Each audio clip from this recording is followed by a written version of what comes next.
Hello, empowered parents. This is Sanya again, and thank you for joining me in the Empowered Parent Journey group on the Empowered Parent page. And I believe we're on another format.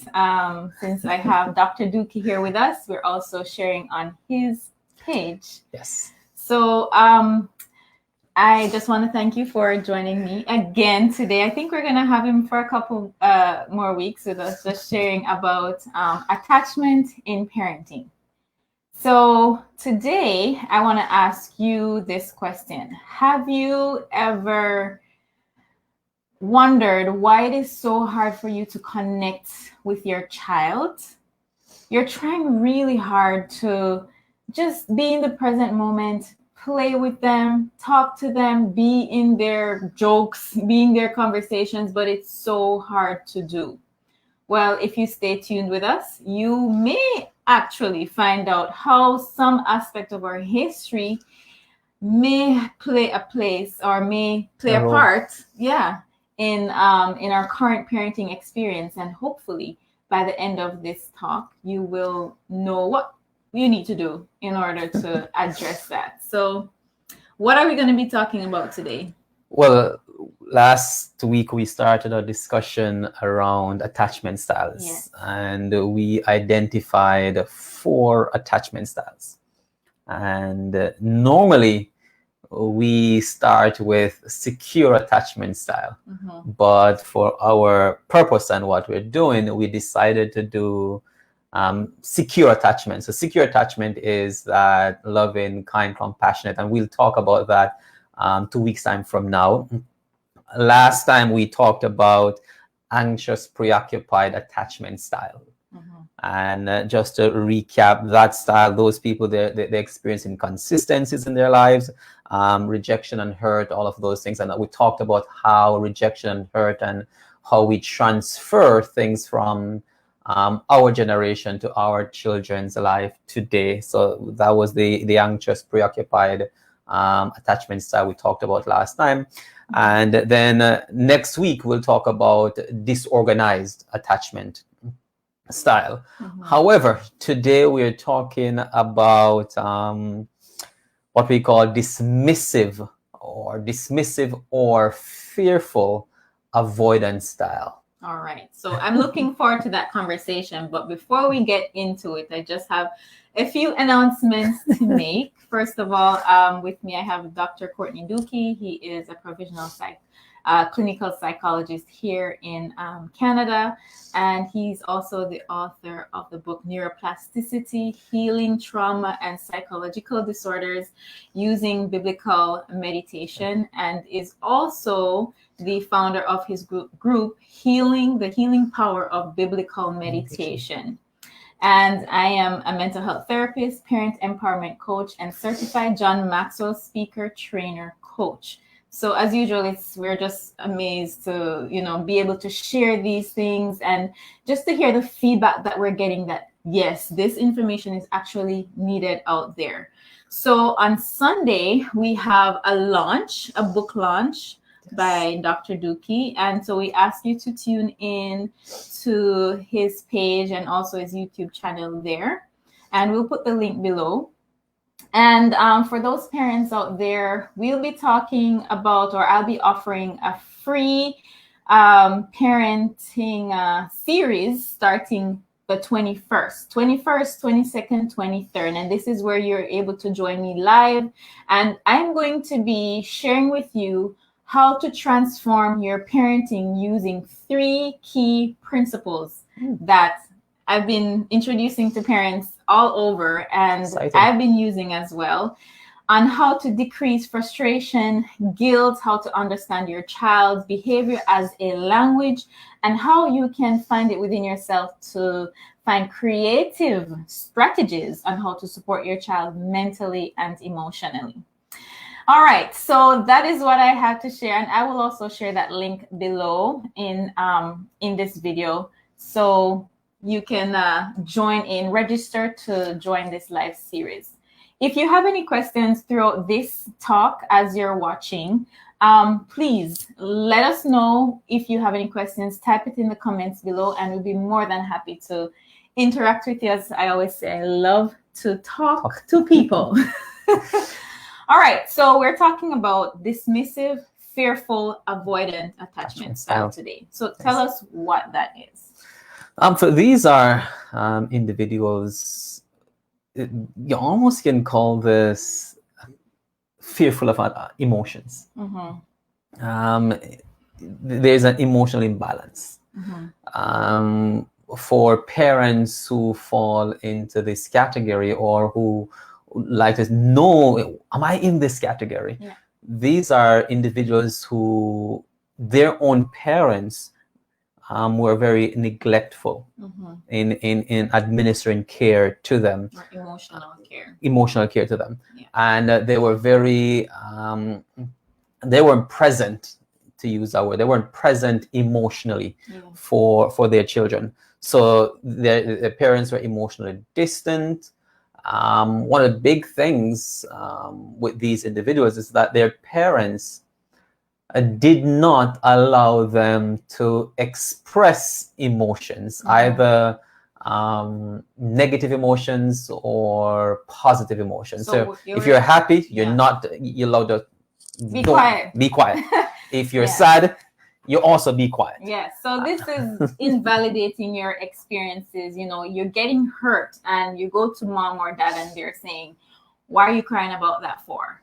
Be quiet. That's nothing to be worried about. So basically, we don't get to attune to our emotions, and our parents didn't take the time to attune to us. So even though we're fed, we're bathed, we're clean, everything we needed, but the emotional aspect was not there, we find that individuals like those are at risk of developing dismissive, fearful avoidance disorder. It's like I'm from Jamaica, so when I was growing up, I would hear that the child is crying or shouting, and the parents would say something like, stop the crying. Did I give you anything to cry for? Do you want me to give you something to cry for? So the child is hurting and the child wants to talk about it, wants to connect with the parents, but the parents are like, go aside. Nothing is wrong with you. And they dismiss the child. So the child does not get the opportunity to express that emotion. And sometimes, even as parents, you think of it that your child may have done something wrong, but now they're sad, they're angry, they're upset, they're crying about something they have done wrong, and they're crying for you to connect with them. But because you're saying, yes, you've done something wrong, you don't deserve to connect. Serve your right. We like to say that. Serve your right. I told you not to do that. And this is important, because even if the child has done something wrong, it is still important for us to connect with them, to empathize with them. Empathizing with a child's emotion does not mean we agree with the behavior that they've done. But if we avoid that, if we treat our children in a way we don't connect with them emotionally, then they themselves become very uncomfortable with emotions, and they start to learn to distance themselves from emotions. Yes, and that's definitely something we do see, as we're working with clients, adults, for example. When you start talking about that emotional piece, it's almost like there's a detachment. Yes. It is hard to connect with that aspect of your experience. You know how it physically hurts you, but when you're to talk about emotionally, the most emotions that will come out is, I feel angry. But when you're supposed to go under, it's really hard for the individual to connect, because they haven't practiced to connect with that aspect of their self. And basically, they have learned to just detach from their emotions and just lock it in a box or a trunk or chest, whatever you want to call it. And I must say, before you go on, though, there's I don't know if we call it a positive side, but there's an interesting side to individuals who they were neglected as children, and now they have this fearful avoidant attachment style. One of the positive things about these individuals is that they know how to manage crisis. Mm. They can be in a crisis state. Why we know to manage crisis? They're not attuned to the emotions of the crisis, but they can intellectualize. They can think through it. And that's an interesting thing that very cognitive, cognitive, very left brain. There you go. So they can think through the crisis, they can provide support in the crisis, but they themselves are not attuned. So even though I say positive, it's an interesting thing that these individuals prefer autonomy. Be by myself. I can do, just give it to me. I'll do it. I'm independent. I can get it done. I'll function. Interestingly, a lot of these individuals, and this is not a downplay on this field, but a lot of these individuals find themselves in certain career, like human resource, where you have to fire someone and hire someone. You fire and hire at wits without any emotional attachment. So there's certain career that these individuals end up in. So just to pinpoint that there are some aspects of some if you want to call it positive, but some directions that these individuals go. But that now, having that attachment style also prevent those individuals from engaging in healthy and open, intimate relationships. So even with spouses, the relationship, they find it difficult and uncomfortable to open up emotionally to their partners and to open up emotionally to their children, because to be vulnerable is considered to be a weakness. And this is big. If we can underline this thought, for these individuals to be emotionally vulnerable is considered a weakness. And just thinking about it from the parenting side, there is an aspect we call the circle of security, where a child, whether it doesn't matter their age, go out, they practice their autonomy, but they want to come back in, feel secure again, and then go back out. So we find this happening from a very young age. Once the child start crawling, and they will go out, find a toy, come back to their parent. Or they start walking, they go out, they play around, say hi to somebody, and they run back to their parent. A teenager or a school-age child, goes out, tries something, and they come back to their parent for reassurance. But then if we are struggling with that connection, we will miss those moments. And we are pushing independence on our child, which is good. It's good to teach your children autonomy and independence, but there are times when they want to connect with us for reassurance, but we're pushing them out there to be on their own. Figure it out by yourself. You can do it. But really, just the emotional piece there, and we're basically continuing the vicious cycle. Yes. In my book, I refer to it as a secure base. When I talk about attachment in my book, we define that as every child needs a secure base, a base in which they can go and explore, they can go and make mistakes, they can go and fall down, and they can go and be strong, but also they can always come back to the secure base and be confident that the secure base will be present emotionally and otherwise for them to attune and connect with whatever is going on inside of that child. And if we as parents do not learn to identify our attachment style and bring light to it, it becomes difficult for us to effectively be in relationships, because attachment is ultimately relationships, right? It's relationship with family members, relationship between spouses, and relationship between children, and how we transfer to the community and co-workers. So if we start at home, where I know who I am, it's not, yes, we might have been through some stuff with our parents, and maybe our parents were avoidant, they weren't there for us emotionally, and then that passed down to us. But now we have the responsibility to do two things. One, identify my style, and once I identify my style, then I figure out how do I change it and transfer something else, a healthier version of what healthy attachment is to my child. So my child or children can now change the course of history within the family, within the community, and then we have healthier families, healthier communities. Absolutely. So let's talk about some of those things that we can try. I know in your book you talk about loving compassion.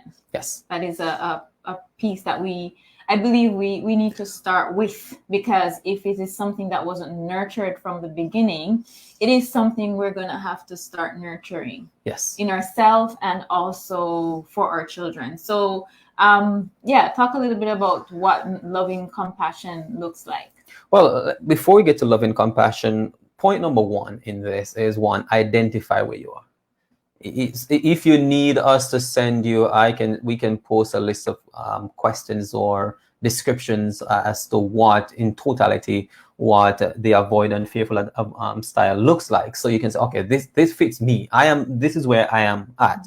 And once we figure that out, now we make a hard choice, which is, I am going to go against the grain of what I feel inside.